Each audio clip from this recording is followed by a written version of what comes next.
Is someone trauma dumping on you and leaving you emotionally drained? If you answered yes, then keep watching because you will learn more about trauma dumping and how to handle it. Hello, beautiful beings, and welcome to my channel. On this channel, I talk about topics connected to mental health, spirituality, and how you can connect to your own divinity. So if that's what you're interested in, go ahead and subscribe. Before I jump straight into the topic, I just want to let you know that I have a book out called Growing Young, Mind, Body, and Soul Cohesion. If you are interested in that, the link is down below. I am also offering coaching services, and if you are interested in that, the link is also down below. Trauma dumping is when someone is sharing trauma without permission or at an inappropriate time or place to someone who does not have the capacity to process the information or the stories that are being shared. Many people engage in trauma dumping without realizing it. Trauma dumping helps the person who is sharing the story or their trauma release emotions such as sadness, guilt, anger, disgust, or any other lower vibrational emotions. It's a way of coping for them. But some of them just don't realize that the sharing of their trauma can be negatively affecting the person who they are sharing their stories or traumatic experiences with. There is a difference between venting and dumping. So, you might have a bad day one day, or your friend might have a bad day one day and you want to share it. And there's nothing wrong with that, that's what friends are for.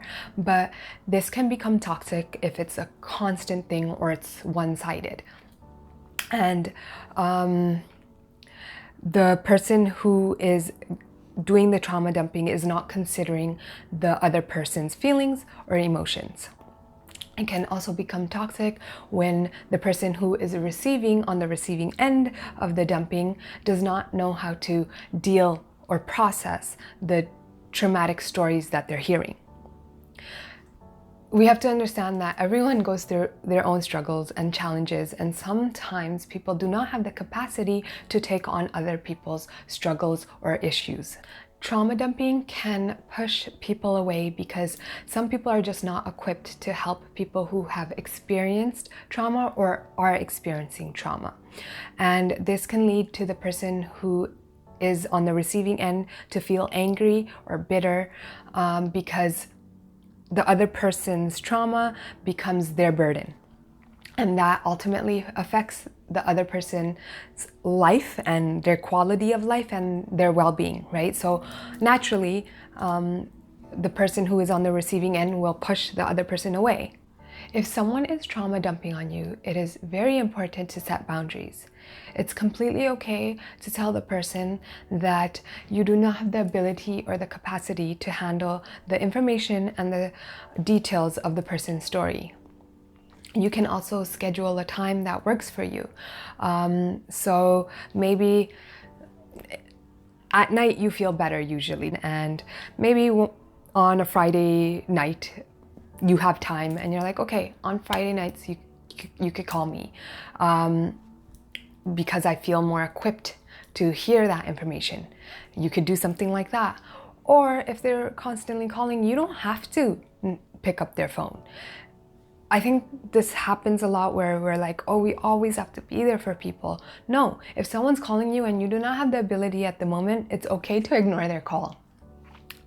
And just call back at another time when you feel prepared or you feel ready for that conversation.